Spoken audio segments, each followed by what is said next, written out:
Well, I've noticed there's been quite a bit of interest in this old 95 Ford Powerstroke after the couple of videos I made on it.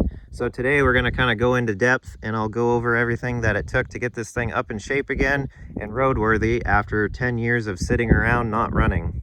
We'll start this off with a quick little walk around. Now, if you guys are new to this thing, be sure to go check out the other two videos I did on it and get up to speed on it. But if you are new, this is a 1995 Ford F350, so it's a 1-ton, and it's a 7.3 Powerstroke with an E4OD automatic. This is a former Alaska North slope truck, so it's a fleet truck, hence the bumper and the headache rack and the slip tank. That kind of stuff going on is pretty standard for slope trucks. It's fairly low mile. It's currently sitting at 125,000. The truck is all original and all stock basically, besides the work I've done to it. And yeah, I mean, it's in good shape. It's not super beat up. It's probably got 1 million hours of idle time. But other than that, you know, it's in really good shape and it's fairly clean. A little bit of rust from being down by the salt country, but not too bad.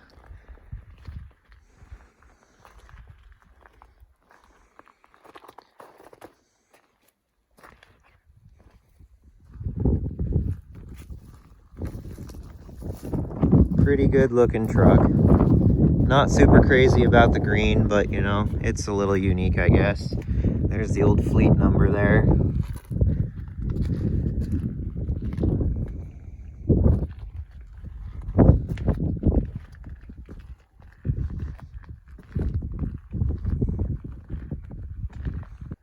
Okay, got the hood popped. We'll kind of go over everything that this truck needed to run again. So, if you've watched the previous videos, you know that the previous owner owned this truck for quite a while and ran it, put a lot of miles on it, and had good luck with it. Then all of a sudden it quit running on him and he couldn't figure it out, got tired of messing with it, and ultimately the truck sat around for roughly 10 years and didn't run. So that's when I took on the project and basically got this thing home, screwed around with it, checked all the basic stuff, and I found that the IPR, the injection pressure regulator in the back of the high pressure oil pump,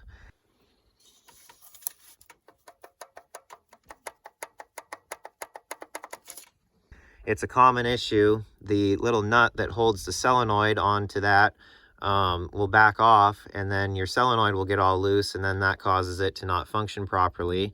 And since these motors are a HEUI injection system, which relies on high pressure oil to fire the injectors, if you're not properly regulating that system, you know, the high pressure oil, then of course it's not going to run right and you're going to run into issues. So those like to work loose. So I tightened up the IPR nut and solved that and spent quite a few hours cranking on this thing, screwing around with it. Finally got it primed up again and it ran. And it sounded pretty decent. It sounded like it was good and didn't really need a whole lot. However, the more runtime that I put on this thing, it started to show its little quirks and issues, and it just ultimately started to get worse and worse. It actually seemed like a couple of the injectors were overfueling, like they weren't spraying properly and they were just, you know, like dribbling fuel. So it seemed like it was overfueling on a couple cylinders. You could see the smoke out the exhaust. It was pretty bad. Stuff like that. It sounded like it had a pretty bad miss. And one of the other issues was I noticed it was losing the high pressure oil pump prime. It was actually draining back. So when this thing would get cold, you would have to crank on it for a little bit for the low pressure oil pump in the bottom end to feed and prime up the high pressure oil pump, and it would cause a delayed crank start issue. So there was that. The high pressure oil pump was draining down. The other thing was you would run this thing after all that stuff and it would run pretty decent, you know, not too bad, overfueling though, but you'd run it and, you know, once it got good and warm, it would just stall out and quit and not restart. Absolutely would not restart no matter what I did, and I could not figure it out. I went through a bunch of stuff, you know, check things, this and that, and couldn't figure it out. So on top of all that, I was like, well, you know, this thing obviously needs injection work. So put it in the shop. Long story short, ended up putting all new full force fuel injectors in it. brand new Motorcraft glow plugs. Did all that, inspected the under the valve cover wiring harness. They had actually been replaced, so they were good. Did that stuff, new injectors, new glow plugs, and then I ended up replacing the IPR valve, so that's a brand new one. That's all set. And then the other little upgrades that I like to do to these things, the high pressure oil crossover line, it basically assists in the oiling from one head to the other, gives you a smoother idle, helps with you know, the whole Huey system as far as that goes. And then the other thing I like to do with brand new glow plugs is pair them up with the aftermarket White Rogers glow plug relay. This puts better power to your glow plugs and just makes them function a lot better, and they're way more durable and reliable than OEM style glow plug relays. So that's a good upgrade. Gets your glow plugs a little bit hotter, helps with startups, especially in cold weather. So that's a good feature to have. So after all the work and the new parts, got this thing buttoned up, and took a while to get things primed up again after new injectors. That's always a fun time. But got it fired up. Things sounded great, ran like a brand new truck, didn't miss, didn't shake. Thing just sounded great. So I'm like, well, that was it, this thing's fixed. So I let it warm up a little bit and then took it for a test drive. And then the same thing happened. Once it got good and warm, it stalled out and quit and would not restart. So had to tow the thing home again, and went back through everything, double checked stuff, could not figure out what was causing the issue. You know, the ICP, which is right here, these things will run without that. You know, you can unplug it and it'll just go to a default setting, and basically what that does is it reads your pressure in your heads and tells the PCM what PSI things are at. But you know, you can run without that plugged in. It'll just run, you know, kind of off and whatnot. But you know, I think we did that in the last video on this truck. So, you know, stuff like that, just double checking, making sure everything was good, and could not figure it out. And then finally, I was able to get my OBD2 scanner to link up to this thing. Now that can be quite an issue on these trucks, since the OBD2 systems were pretty early on these trucks and, you know, not quite figured out yet. And luckily the PCM has the update on it to allow you to get into it to begin with. So once the scanner was hooked up, it had an IPR circuit code. So that put me back to the IPR. Well, I'm like, okay, that thing's brand new. What's the deal now? And the IPR is down there. Now the scanner said it had a circuit code, so that indicates, you know, wiring usually. So I unclipped the little pigtail, pulled the plug off, and, you know, everything looked normal. So I peeled back the loom and the tape on the wiring, and sure enough, on the other end of that connector where the wires go into it, it was actually melted, and the wires were touching to each other, and it was shorting out. So my theory is, you know, with everything cold, those wires weren't exactly touching one another and everything was fine. But once this thing got good and warm, you know, whatever tape and loom was left around those wires, it would just get so warm and so pliable that it would allow the wires to touch one another and then short things out, and then that would cause it not to run. So yeah, once I figured that out, which, you know, was a complete pain in the neck, because, you know, it's just something stupid and simple like that. And these things are really picky about wiring and good connections, which, you know, that's a lesson learned in itself. So be sure to check your wiring if you're having issues like that. But yeah, once I figured that out, ordered up a new pigtail off of Riff Raff, and then soldered that in, taped it all up and loomed it up nice, and then plugged it back in, and it hasn't had an issue ever since. That took care of it. So that took care of, you know, the final issues that it had. So that was basically all the in-depth mechanical work that this truck needed. The fuel bowl has been replaced at some point. It's not the original one. Just, you know, stuff like that. I still need to do the boots on the intake Y pipe. They like to crack up and get weak. I did replace this one because it was shot. And then, yeah, pretty much after all of that, we dived into cosmetics and improving the truck that way. Ended up getting new batteries. I also got a parts truck, and Went through and replaced all the airbox stuff. It was all broken on the original one, and it didn't even have this scoop thing for the air. So tidied all that up, made it look a lot nicer. Still need to get rid of some of that wiring and whatnot, but that pretty much covers everything that's gone on under the hood. The only other things that it's had was it's got a brand new water pump on it, brand new belt. It actually spit out this idler pulley on me and ruined the old belt, so it's got a new idler on it. And then of course this truck is an AC delete, so it's got that pulley. But yeah, new water pump, so that should be good for a nice long while. And yeah, that should be it. So now that we've covered everything under the hood, we'll kind of go around the truck and I'll show off what other stuff I've done to this thing. So, other mechanical work to get this truck up and roadworthy again. I went through and completely redid the brakes. So in the rear, all new shoes and hardware, drums were fine, new wheel seals, and up front, brand new soft lines, calipers and pads. Rotors up front were in good shape, so reused those. So she's got all brand new brakes. Other things I did, I went through and checked the fluids, obviously. Rear axle's good and clean, didn't bother with that. Same with the front axle. Transfer case was good as well. I did, however, drop the transmission oil pan, change out the filter, put that back together. Now, the guy told me he had the E4OD worked on like 20,000 miles ago or something and had it redone. So when I pulled the pan, it showed, you know, some clutch material on the magnet and in the fluid a little bit. And to me, that just indicates break-in period stuff.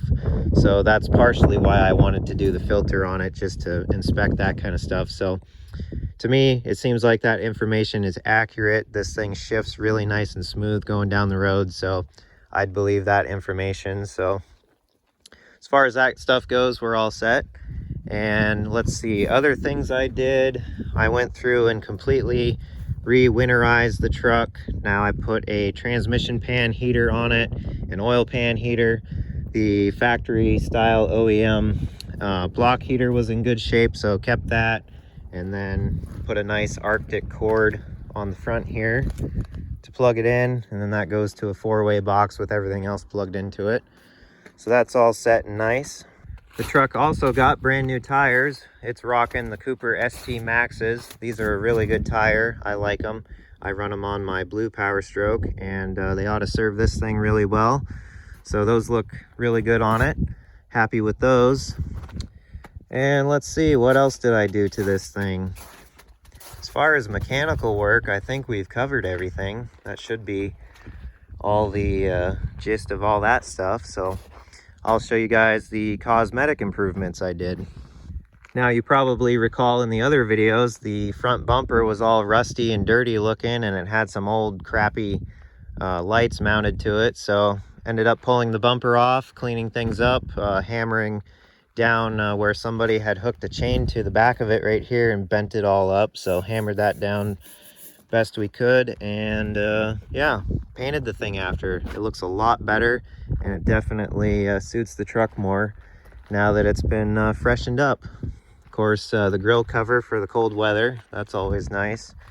Ended up taking the bug guard off the hood because it was broken, didn't look all that great. And I think another one's going to go on here at some point. We'll see. Still need to do the rain guards on this side. They're missing. Stuff like that. Could use the paint shined up at some point as well. So most of the cosmetic improvements were on the interior. Ended up doing door pins. They were worn out. The door was all floppy and it sagged and it didn't latch very well, you know, like an OBS should. Now it's really nice again. So that's all sorted. And then if you guys also recall in the previous videos, the interior was pretty trashed. It was dirty and messy and didn't look all that great. So I went through and cleaned everything up and made it look a lot better. Need to get some better seat covers for it. The back one doesn't have a cover at all. And stuff like that. I pulled these sill pieces. They're just plastic, but I pulled those out of my parts truck. and put those in here because they were missing, and then, you know, it didn't look all that great, wiring and stuff running through here. Now there's a little bit of rust in the rockers, but not through anywhere. So clean things up as far as that goes. And then one of the other things, I put a new instrument bezel in here. The wait to start module was actually hanging out of the old one because the back of it was broke where the screws go in to hold it. So that cleaned everything up. The other one also had a bunch of switches and stuff mounted and drilled out here, and I don't like that kind of stuff. So a new bezel really cleaned things up, made it look nice. Also put a Bluetooth stereo in here, so, you know, truck's got tunes when you're going on a road trip now, so that makes it nice. And yeah, basically just little stuff like that to really update this thing and make it look nice again. And then the back, this seat is in primo shape, just like the front seat. So that's pretty cool because, you know, most seats in these crew cabs are trashed.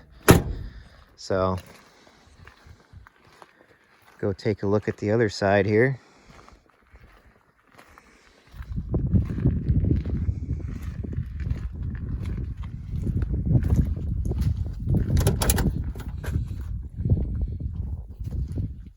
Looks a lot better all cleaned up.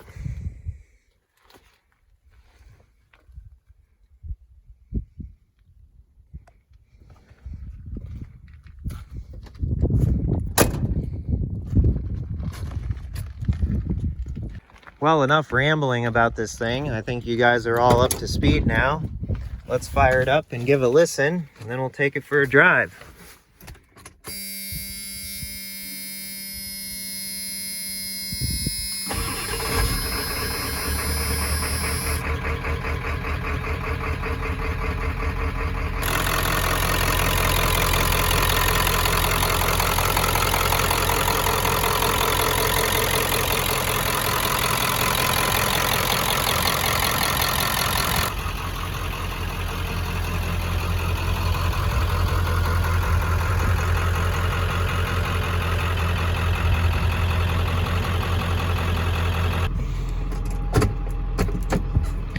Still need to have a windshield put in it, but, you know, the truck's come a long way for sure. It's still a work in progress.